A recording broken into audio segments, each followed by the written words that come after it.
Okay Khan साहब क्या कहते हैं, ये सारे मामलात जाहिर है एक तो वो लिमिटेड माहौल में हैं, उन तक पता नहीं कौन सी खबर पहुंचती है कौन सी नहीं। जब आप उनके पास जाते होंगे आप ही चीज़ें बताते होंगे। आज सारा दिन प्रेस कॉन्फ्रेंसेस होती रहीं जिसमें गवर्नमेंट के लोग कह रहे थे कि कल जो फैसला आने वाला है 190 मिलियन पाउंड्स का, उसमें सज़ा होगी होगी होगी, ये तकरार थी।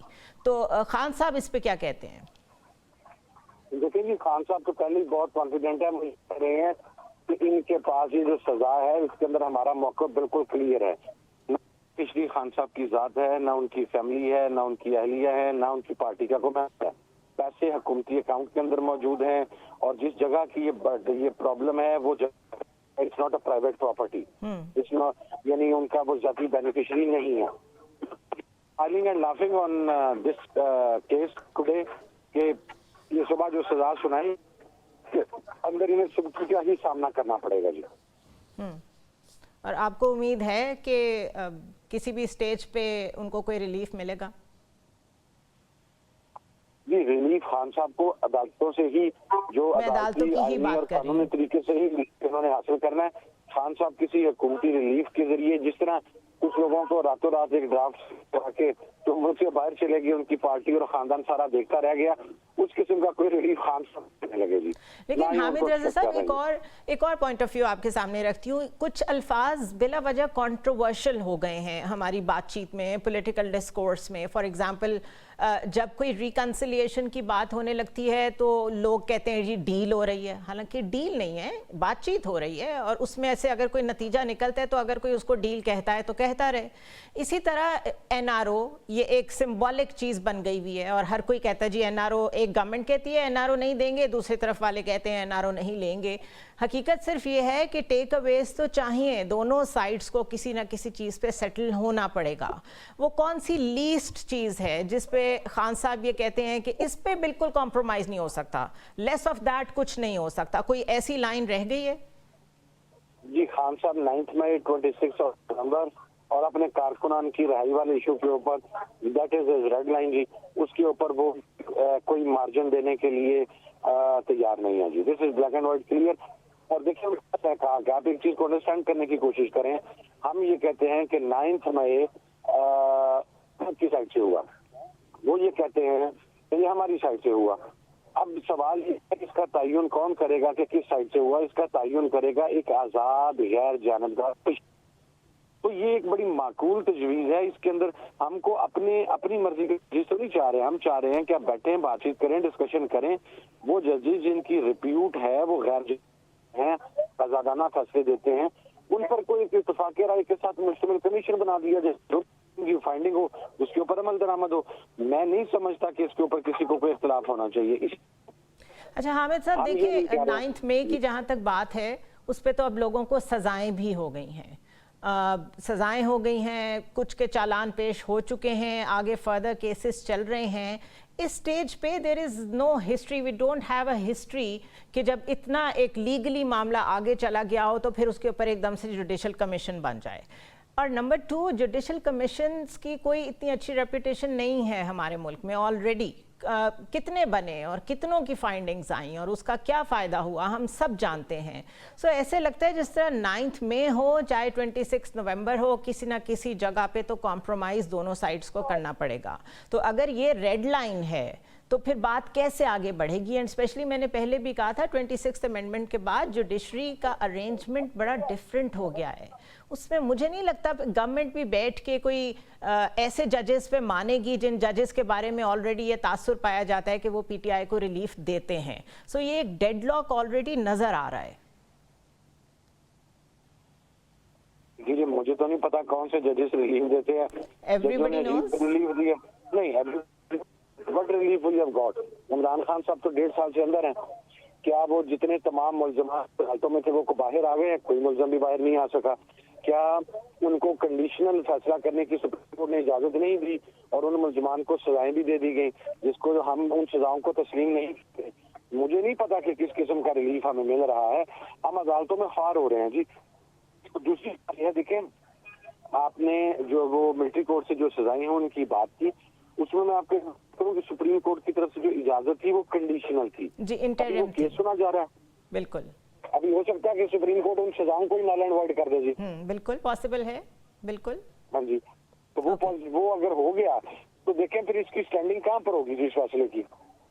यही के ऊपर बहुत सारे लोग बहुत खुशी का इजहार कर रहे हैं, शादियाने बजा रहे हैं कि ये हो गया या वो हो गया, फिर ये कहाँ पर जाएंगे। तो इसीलिए हम ये कह रहे हैं कि once for all you have to settle this issue accordingly. It is good to know, it is actually very good to know कि डिस्पाइट द फैक्ट कि उसके ऊपर एक इंटरिम डिसीजन आया सुप्रीम कोर्ट की तरफ से और सजाएं भी हुई, आप लोग अभी भी सुप्रीम कोर्ट की तरफ ही देख रहे हैं, but at the same time Aleema Khan कहती हैं कि हम अपने केसेस इंटरनेशनल कोर्ट्स में लेके जाएंगे। Do you think it's a wise move? वो केसेस जिसमें कारकुनान को टॉर्चर किया गया जी, कुछ ऐसे कारकुनान हैं जो अपने ज़हनी हवास खो चुके हुए हैं। अब अगर उनको सजाएं सुनाने के बाद उन्हें एक की तरह सड़क पर फेंक दिया गया है और उनके घर वालों के हवाले कर दिया गया है, उन्हें जिंदा लाशें बना के, और उसके ऊपर पाकिस्तान की कोई अदालत उन्हें रिलीफ देने के लिए भी तैयार नहीं है, तो वो क्या करेंगे? अब आप मुझे बताएं। I totally agree with you. I don't contest the basic idea. मैं तो सिर्फ ये बात कर रही हूँ कि अगर कोई रिकन्सिलिएशन होनी है, अगर कोई म्यूचुअल एग्रीमेंट होना है, आगे बढ़ना है, तो उसके साथ साथ जिस तरह हम पहले कहते थे कि फिर साथ सिविल डिसोबीडियंस ना करें, 31 जनवरी की डेट ना दें, इसको ओपन छोड़ें ताकि जितना मैक्सिमम कोशिश हो सकती हो मुज़ाकरात से कुछ पॉजिटिविटी निकालने की वो निकाली जाए।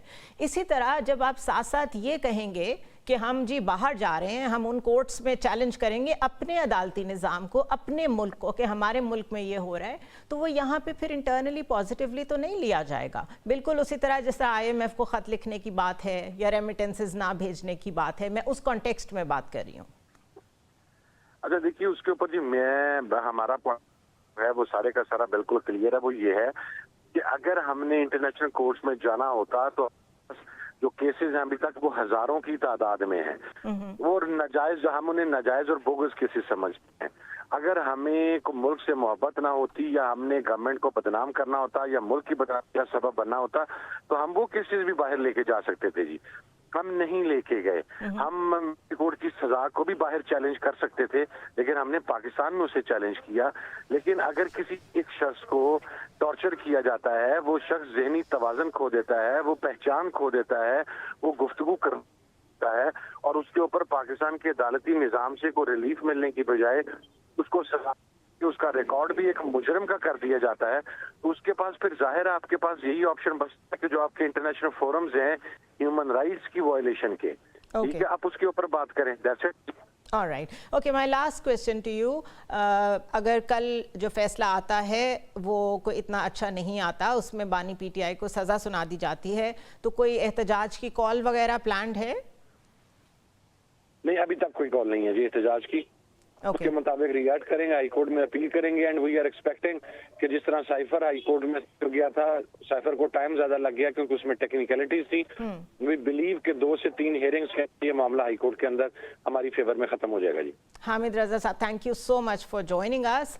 और आज ही बात हुई इनकी बानी PTI से और आज ही हमने उनसे ये बातचीत की है, तो जो उसका टेक अवे है वो ये है कि वो बहुत केयरफुली बात कर रहे थे और अपने स्टैंड्स पे भी कायम हैं। दोनों चीज़ें अपनी जगह मौजूद हैं। ये कहना कि अगर कल उनके ख़िलाफ़ केस का वो रिज़ल्ट आ जाता है, उन्हें सज़ा सुना दी जाती है, तो भी मुज़ाकरात जारी रहेंगे, ये खुश आइंद है।